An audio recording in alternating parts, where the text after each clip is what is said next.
Get your hands off the merchandise, now, before I call the police. The man in the navy blazer did not raise his voice. He did not need to. The way he said it, clipped, certain. The way you speak to someone you have already decided is beneath you, was loud enough on its own. The entire floor went quiet. 3 sales associates froze behind their glass cases. A woman near the window pretended to study a display of cufflinks. Nobody moved, except Odell Boateng. Odell stood at the center of that silence, with both hands at his sides, his fingers open, not touching a single thing. He was 61 years old. He was wearing a gray wool coat that had seen better winters, a pair of scuffed dress shoes, and reading glasses pushed up on his forehead. He looked. If you were the kind of person who made those calculations in under 3 seconds, like someone who had wandered in from the wrong part of the building. Standing beside him, half a step back, was his daughter Amara, 29, a coral blouse under a dark blazer.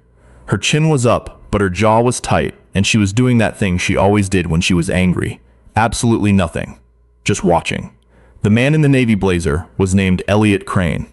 He was the floor manager of Ashford and Webb Fine Jewelers, the flagship location on King Street West in Toronto, and he had been in that position for 7 years. He was good at his job in the way that a locked door is good at its job. He kept things out. "Sir," Elliot said again, moving closer now. "I'm going to need you to step toward the exit." Odell looked at him. Just looked at him. His expression did not change. If you want to keep watching, hit that subscribe button and make sure your notifications are on. Because this story is the kind that a lot of people need to hear right now. Let's get into it. Odell Boateng was born in Brampton, Ontario, in 1963, the second son of a Ghanaian machinist and a Trinidadian seamstress, who had met on a flight from London and decided, somewhat impulsively, that Canada seemed like a reasonable place to try. His father worked double shifts for 11 years, before he saved enough to buy a small house on a quiet street near a highway overpass. His mother altered wedding dresses in their basement on weekends. Odell remembered the smell of that basement, steam and chalk, and the particular quiet of someone concentrating very hard. He was not a spectacular student. He was, by his own admission many years later, distracted and impatient in school, better at listening than at sitting still, better at watching people than at reading about them. But he had a mind for things that fit together, mechanisms, systems, the logic of how one piece connects to another. At 17, he apprenticed with a watchmaker in a small shop near Kensington Market. At 22, he could service a Patek Philippe movement without touching the table with anything but his tools. At 26, he opened his own shop. It was not much. A narrow space on Dundas West with a second-hand display case and a hand-painted sign that his cousin had done in block letters. Boateng Watch and Clock Repair. He worked alone for 3 years. Then he hired one person, then 2. Then, slowly, the way water moves through stone, the shop became something else, a boutique, then a destination, then, eventually, a business that some of the most expensive hotels in the city trusted to supply and maintain the timepieces in their lobbies and gift shops. By the time Odell was 50, Boateng Horological Group had 6 storefronts across the GTA, a wholesale distribution arm that moved inventory to retailers in 4 provinces, and a small but internationally regarded restoration service that had, among other commissions, returned a 1920s Longines pocket watch to a museum in Halifax after 18 months of work. He had built it all very quietly. He was not on television. He did not go to galas. He drove a 2017 Camry that needed new floor mats. He also, and this is the part that matters for today, owned a 40% stake in Ashford and Webb Fine Jewelers.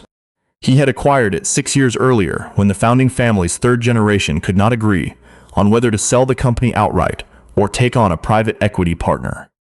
Odell had been introduced through a mutual contact, had spent 4 months reviewing their books, and had proposed a structure that let the family retain majority control while injecting enough capital to modernize their inventory management and open 2 new locations. It was a fair deal. Everyone signed. The lawyers shook hands. He had never visited the King Street flagship without calling ahead. He had also never, in 6 years, been recognized by anyone who worked on the floor. He had simply never needed to be. The reason he was there that afternoon, the third Tuesday in February, had nothing to do with business and everything to do with Amara. She had called him the previous week, flustered, and trying not to sound flustered, which was the Amara version of an emergency. She was getting engaged, or rather, she expected to be getting engaged, because her partner Kweku had been acting strange for 2 weeks, and she had found a small receipt from an art supply store that she was fairly certain sold custom ring boxes. She needed advice, not emotional advice, practical advice. She needed to know what to look for. Odell did not know much about gemology. He knew about movements and complications and the metallurgy of watch cases, which was adjacent but not the same. What he knew about diamonds was mostly what he had absorbed over years of sharing industry space with jewelers. Enough to have an opinion, not enough to pretend expertise. But he knew Ashford and Webb. He knew their inventory was good. He knew their standards were high. And he thought, in the way that fathers sometimes do, that it might be useful to simply walk through a fine jewelry store with his daughter and let her get a feel for what she wanted, before Kweku went looking on his own. So they had come in, no appointment, no announcement. Just the two of them pushing through the heavy glass door on a Tuesday afternoon when the store was quiet. Odell had been looking at a tray of engagement rings in the second display case, reading the cards, checking the settings, when Elliot Crane appeared at his elbow. "Can I help you find something in a lower price range?" Odell had looked up. "No, thank you. Those are our premium collection," Elliot said, as though Odell had not understood the words on the cards. "Starting at 12,000. I can read," Odell said pleasantly. That was when the tone shifted. Elliot glanced at Amara, then back at Odell, then at the tray. Something moved across his face that he probably did not know was visible. Then he said, with the precision of someone who had convinced himself he was being professional, rather than what he was actually being, "I'm going to need to ask you to move away from the case. We've had some issues recently." Amara said quietly. "What kind of issues?" It was not a question, it was a test. Elliot ignored her. "Sir, I'd appreciate your cooperation."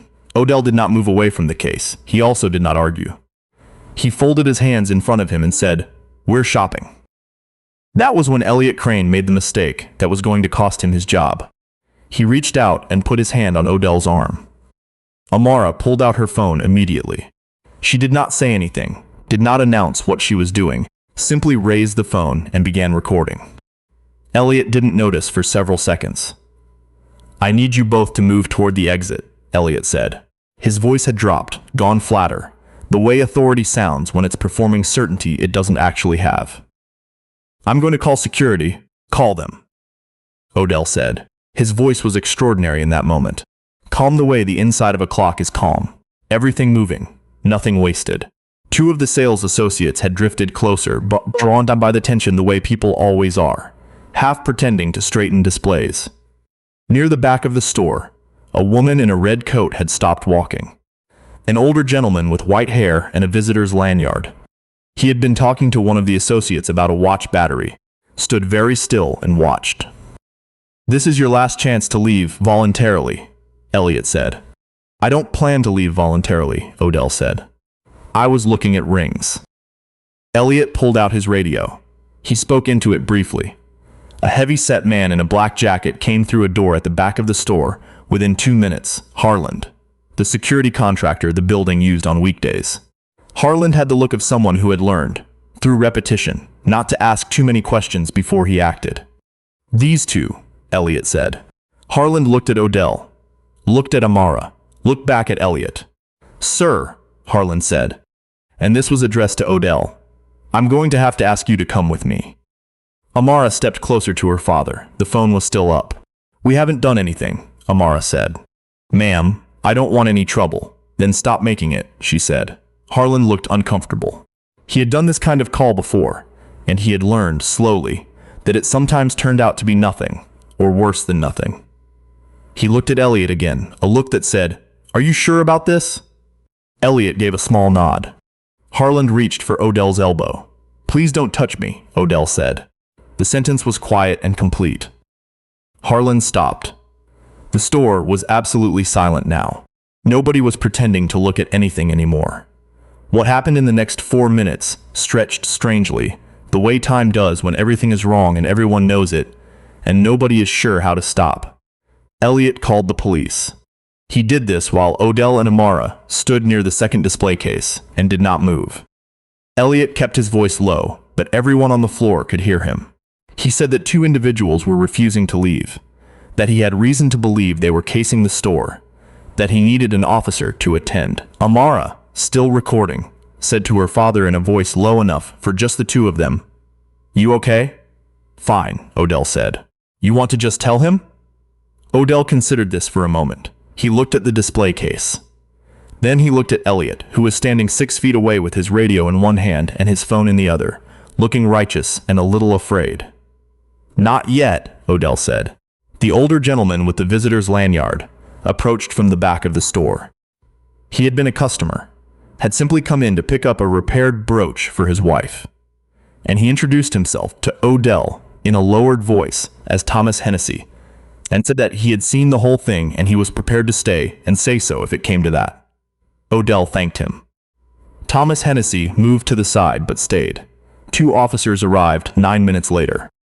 Constable Priya Menon and her partner, a younger man named Constable Bastien Welle, came through the door with the brisk look of people expecting something minor.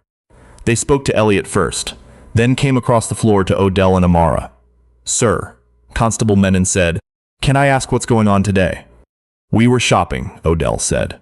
"For an engagement ring, for my daughter. They were trying to take the merchandise," Elliot said from behind the officers. "We weren't near the merchandise," Amara said. "I have it on video." Constable Menon looked at the phone, then at Elliot, then at the display case, which was locked, as display cases are, because that is how display cases work. "Sir," she said to Elliot, "which item was taken or handled without permission?" Elliot said, "That's not. They were acting suspiciously." "Meaning what, specifically?" Elliot's jaw moved. "They were looking at the premium collection, without asking for assistance." Constable Bastien Welle wrote something in his notebook. His face was very neutral. "That's what people do in stores," Constable Menon said. It was not unkind, it was simply true.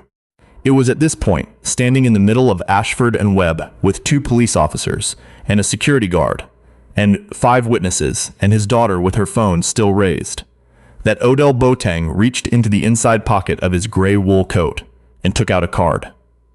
It was not a business card. It was a card he almost never carried, had not carried in years, but Amara had ribbed him about it once. "Dad, you own part of this place.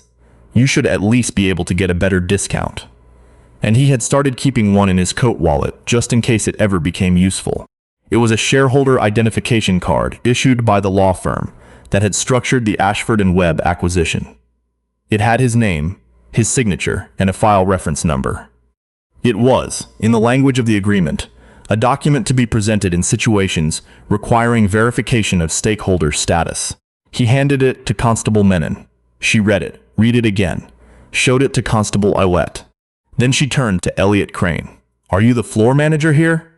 "Yes." "Is there a general manager or owner on site?" "The regional director is in today. She's in the back office. I'd like to speak with her, please." The regional director of Ashford and Webb was a woman named Sandra Beaumont Clark. She had been with the company for 11 years and had worked her way from sales associate to her current role through a combination of genuine competence and the kind of exhausting dedication that goes mostly unrewarded until, suddenly, it isn't. She was standing in the doorway of the back office when Constable Menon brought her the card. Sandra Beaumont Clark looked at the card for about 3 seconds. Then she looked up. Then she looked at Odell. "Mr. Boateng," she said, and her voice did something complicated that was not quite horror and not quite embarrassment, and was, underneath both of those things, a clean, clear note of absolute recognition. I am so sorry. Please, come in. Both of you." Elliot Crane heard his own name in the silence that followed the way a person hears a door close behind them. The conversation that happened in Sandra Beaumont Clark's office lasted 40 minutes. Odell was not theatrical about it. He did not demand apologies, did not raise his voice, did not perform outrage for anyone's benefit. He sat in the chair across from Sandra's desk and explained, in the same measured tone he used for everything, what had happened on the floor. Amara sat beside him with her phone on the armrest, the video still saved, and said very little. Sandra listened. She asked 3 clarifying questions. Then she picked up her phone and called the company's legal liaison. What came out of that conversation over the following weeks was a formal complaint filed with the Ontario Human Rights Tribunal, a written acknowledgement from Ashford and Webb's board, which included, it should be noted, a letter signed by Odell himself as a minority shareholder, which was one of the stranger documents any of them had ever seen, and a settlement that required the company to fund a mandatory bias training program across all 6 Canadian locations. Elliot Crane was terminated within the week. The termination letter cited conduct unbecoming of a management role, failure to follow customer service standards, and improper use of security resources. It was, in the language of HR departments everywhere, technically about policy. Everyone knew what it was actually about. Harland, the contract security officer, was not terminated. He had hesitated. He had stopped. He had done, in the end, the right thing, slowly and awkwardly, but still. Sometimes that is enough. Thomas Hennessy, who had stayed and given a formal witness statement to the constables, received a handwritten note from Odell 3 weeks later. He framed it. Amara got engaged in April. Kwaku proposed on a Sunday morning in their apartment, with a ring he had found after 2 months of quiet research, visiting 6 stores, asking his future father-in-law's advice via text message at 11 o'clock on a Tuesday night. Odell had replied with 3 sentences. Look for the setting first, the stone second. Ask about the cut before the carat. And make sure it's something she'll want to wear on a Tuesday, not just a Saturday. The ring was simple, a round brilliant in a plain gold band. She wore it like she had always owned it.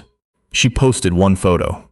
In the caption she wrote, among other things, that her father had taught her, by example, that the way you respond to being underestimated says more about you than the person doing the underestimating, and that the most powerful thing she had ever watched him do was simply refuse to leave.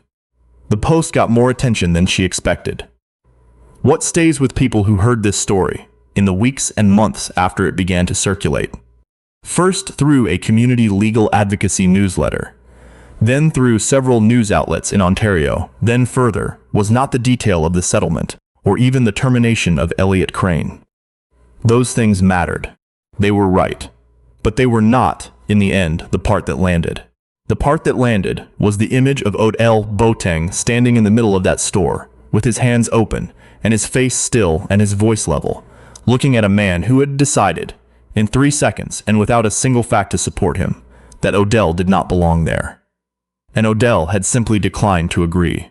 He had not explained himself, had not itemized his credentials or listed his accomplishments, or tried to prove his worth to someone who was never going to be convinced by proof anyway. He had stood where he had every right to stand, in a building he had helped finance, and he had waited, quietly, completely, without apology, for the truth to catch up to the moment. It always does, eventually. It just needs someone patient enough to stay in the room. If this story meant something to you, leave a comment below. Tell us where you're watching from, and what part of this hit home. Like the video if you think more people should hear it. And subscribe to Birthright Tales, because we tell these stories every week, and we are not done yet.